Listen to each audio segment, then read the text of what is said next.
At 2:17 local time, with the sea state low and the summer haze flattening the horizon into a gray wall, the destroyer's radar picture began to thicken. Not with one clean track. With dozens. Then hundreds. Contacts rising from the Iranian littoral, from the island arc near Keshem and Abu Musa, from mobile launch points that did not stay active long enough to be fixed, and from bearings that suggested boats had pushed farther south before releasing their payloads. On the tactical display, the first wave looked manageable. Slow movers. Small signatures. Uneven spacing. But in the Strait of Hormuz, manageability is often an illusion.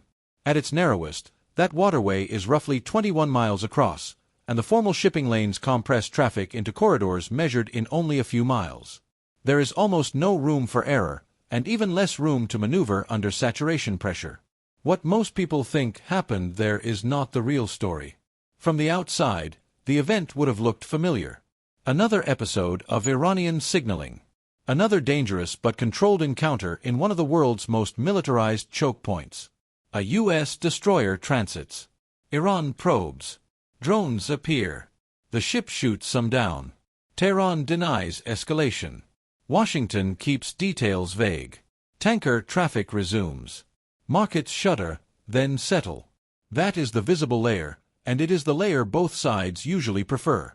It preserves deterrence without forcing open war. But that version collapses the moment you ask the only question that matters. If the air picture really approached 1,000 one-way attack drones, then this was not harassment. It was a systems test. A test of magazine depth, radar discrimination, crew endurance, electronic warfare discipline, and the speed at which a single warship can be pushed from dominance into arithmetic. Because a destroyer is powerful, but it is not infinite. An Arleigh Burke carries an Aegis combat system designed to track and engage multiple airborne threats at once. Its Spy Series radar can build a dense air picture over long distance. A Flight IIA hull brings 96 vertical launch cells, a 5-inch gun, close-in defense, electronic warfare gear, and usually an embarked MH-60R helicopter. Crew size sits around 300, sometimes a little above. On paper, that looks like a self-contained fortress. In practice, those 96 cells are never all reserved for drones. Some hold long-range surface-to-air missiles. Some may hold quad-packed shorter-range interceptors. Others are allocated to strike, anti-submarine warfare, or contingency loadouts. A destroyer does not enter a real theater carrying one neat answer to one neat problem. It enters carrying compromise. And Hormuz punishes compromise. A ship transiting that corridor is constrained by traffic separation rules, by merchant shipping around it, by shallow water geometry, and by shorelines close enough to turn minutes into seconds. Iranian launch points from Bandar Abbas, the islands, and dispersed coastal strips do not need to reach deep ocean. They only need to reach the lane. A drone cruising at roughly 100 to 120 knots looks slow until you remember how little distance it must cross from the northern shore. At 10 or 12 nautical miles, warning times shrink fast, especially if waves are staggered and altitude profiles are mixed. Some contacts can come in sea skimming. Others can descend late. Others are not intended to hit at all. They are intended to crowd the screen, absorb attention, and force the ship to reveal what it will shoot with, and when. That is why the phrase, 1,000 drones, is misleading if you picture 1,000 Shahid 136 type aircraft lifting off in one synchronized cinematic launch. That is not how a serious Iranian saturation design would likely work in Hormuz. A more plausible architecture is layered and ugly. Larger one-way attack drones launched from deeper inland or from prepared coastal sites to create outer pressure. Smaller expendable drones launched from trucks, island positions, and even support craft to flood the inner battlespace. Decoys to force classification errors. Drones carrying modest warheads of 20, 30, 40 kilograms. Others carrying little more than a camera and a navigation package, because a false target that consumes $1 million interceptor still performs a mission. The 1,000 is not a single wave. It is an attack ecology. And that ecology sits inside Iranian doctrine. The Islamic Revolutionary Guard Corps Navy has never needed parity with the U.S. fleet. It needs density. Fast boats, shore-based anti-ship missiles, mines, coastal radar, islands used as unsinkable outposts, and now drone mass. The idea is simple. stretch the defense across too many vectors at too many price points. A destroyer's radar sees everything, but the combat system still has to classify, prioritize, assign, and engage in sequence. Each decision has a time cost. Each shot has a magazine cost. Each missed classification can become a lethal gap. In a place where legitimate commercial traffic is packed into narrow lanes, the defender also has to distinguish between what is hostile, what is neutral, and what might be a deliberate attempt to use civilian clutter as cover. That is not a weapons problem alone. It is a cognition problem under compression. Now put numbers against it. A one-way attack drone might cost tens of thousands of dollars, sometimes less, depending on airframe simplicity, guidance quality, and production scale. A high-end naval interceptor can cost hundreds of thousands or well over $1 million per round. Even if the destroyer uses shorter-range interceptors for part of the raid, the exchange ratio remains deeply unfavorable when the attacker can manufacture cheap volume faster than the defender can replenish at sea. And magazine depth is not theoretical. If a Burke carries a mixed load with perhaps a few dozen longer-range missiles and some number of quad-packed shorter-range rounds, its available anti-air inventory can look large until the screen fills with contacts. Then it looks finite very quickly.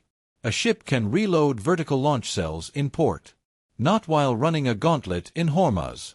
That is where the structure begins to break. Because the destroyer's problem is not only kill probability. It is kill sequence. Long-range missiles can thin the outer wave, but every round spent early is a round unavailable when the inner geometry collapses. Wait too long, and the incoming raid compresses until multiple threats enter terminal windows together. Use the 5-inch gun and you need stable tracking, clean sectors, and range that is already dangerously short. Rely on close-in weapons, and you are now fighting inside the last mile too, where debris, blast, and leakers can still cripple sensors, antennas, flight decks, or exposed topside systems.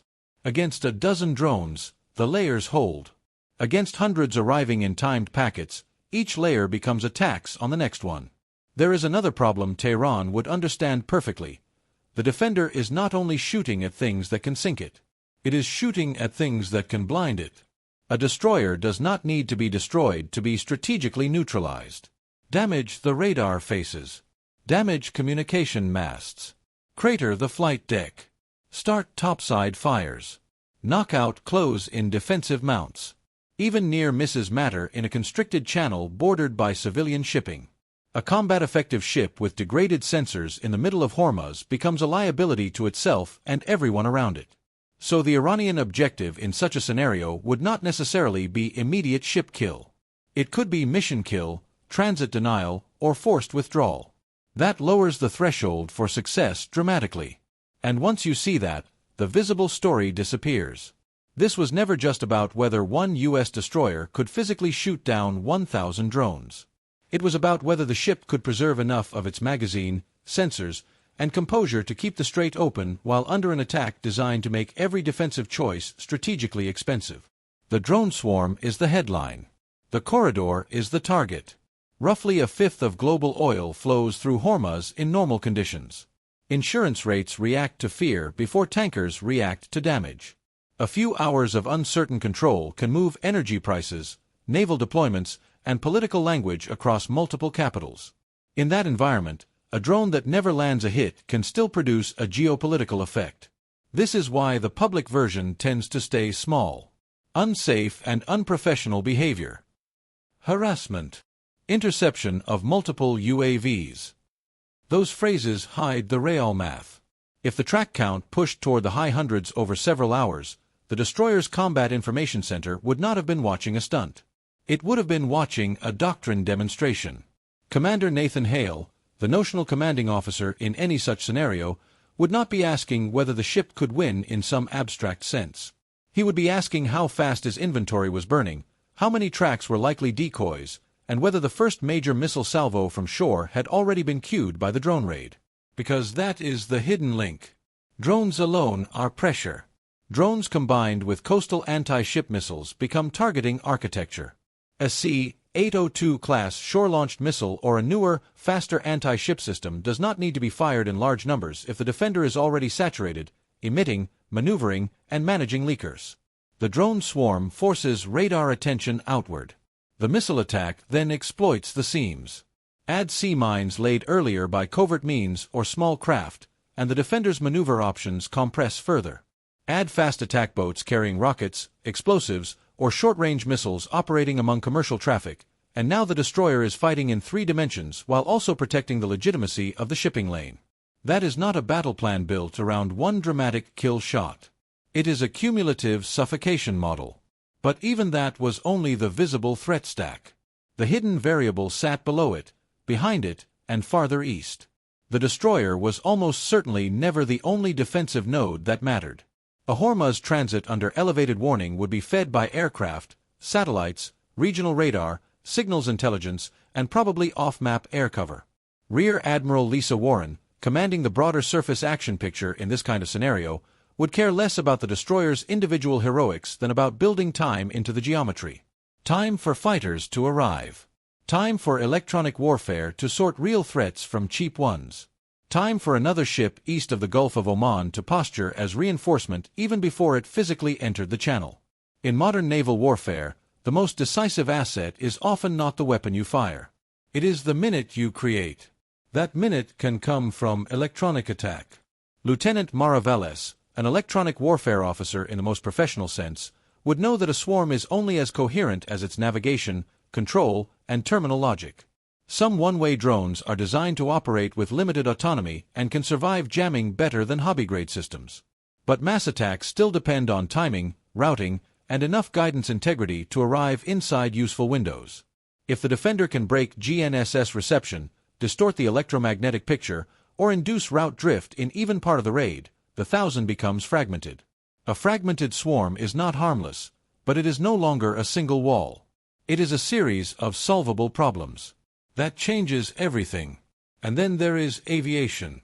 An MH-60R is not a miracle weapon against 1,000 drones, but it extends eyes and decision space. Carrier-based fighters or land-based aircraft operating from the Arabian Peninsula matter even more. A destroyer fighting alone eventually runs into magazine arithmetic. A destroyer fighting as the forward sensor and trigger of a wider network becomes something else entirely. Airborne radar can see over the curvature the ship cannot. Fighters can engage farther out and with more maneuver freedom.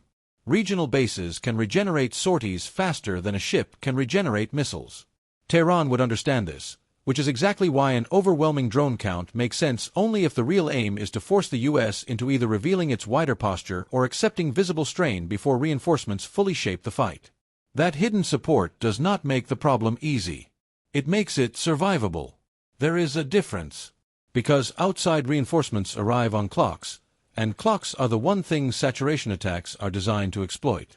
If the first wave rose at 2:17, the second at 2:29, and the densest southern crossing tracks formed by 2:41, then every delayed identification decision would matter. By 3 o'clock, the destroyer could be well into a high-consumption defensive cycle. By 3:20, even a successful ship might be confronting the question no captain wants to face in a choke point. Do I continue transit with reduced inventory, or do I reposition and concede psychological control of the lane? That is why the phrase, "the ship survived," can be strategically meaningless. Survival is not the same as deterrence. And that changed the equation. Because once U.S. commanders conclude the drone mass is not improvisation but a deliberate magazine depletion event, the response posture shifts from local defense to campaign prevention. Shore emitters become targets. Launch corridors become targets. Island-based support nodes become targets. Fast craft concentrations become targets. The destroyer's fight ends the moment a wider joint strike architecture wakes up. But that is also the threshold Tehran may have been probing. How far can Iran push inside the gray zone before the United States stops defending transit and starts dismantling the launch network itself? That is the strategic question under the tactical event. The answer matters far beyond one ship. If Washington responds weakly, the lesson for every regional actor is that dense cheap mass can repeatedly tax premium naval power in enclosed seas. If Washington responds too hard, the conflict can jump from maritime harassment to sustained strikes on Iranian coastal infrastructure, command nodes, and missile batteries. Then the Strait of Hormuz is no longer a pressure valve. It becomes a front. Insurance spikes. Tankers reroute. Gulf monarchies harden bases and disperse aviation.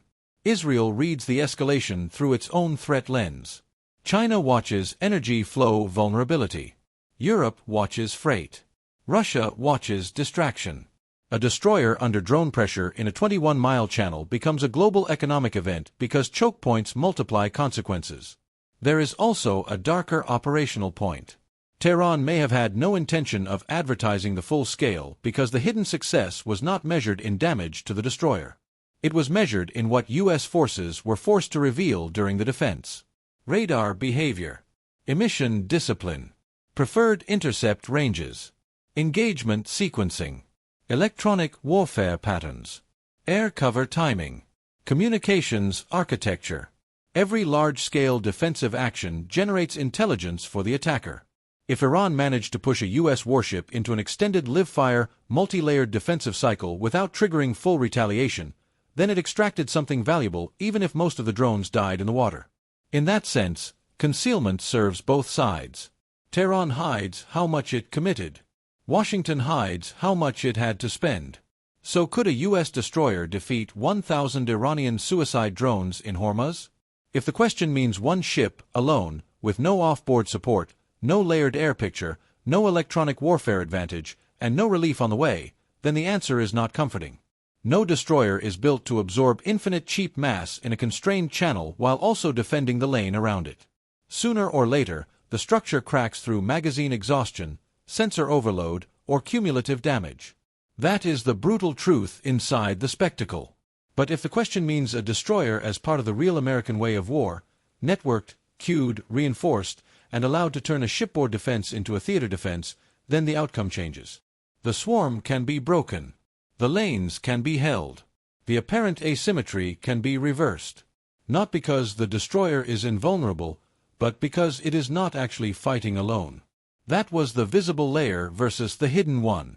The visible layer was a single gray hull under a sky full of small incoming shapes. The hidden one was a contest over magazine depth, reinforcement timing, regional escalation, and the future credibility of naval power inside the world's most dangerous choke point. Tehran may have hidden the incident because admitting the scale would reveal intent. Washington may have muted it because admitting the scale would reveal vulnerability. Both are understandable. Neither changes the underlying lesson. What matters in Hormuz is never just the contact count on the screen. It is how many interceptors remain after the fifth wave. It is whether coastal launchers are still alive at dawn. It is whether merchant traffic keeps moving at first light. It is whether the next destroyer enters the strait as a symbol of presence, or as the lead element of a much larger war. Because that is the real balance in the Gulf. Power is visible. Vulnerability is usually hidden. The ship everyone sees is only one part of the equation. The reserves, the emissions, the logistics, the timing, the unseen aircraft beyond the horizon, those decide whether a narrow channel stays open or becomes the opening chapter of something much larger. And in a place like Hormuz, what arrives next matters more than what is already in view. If you want more strategic breakdowns told from the hidden layer beneath the headlines, subscribe.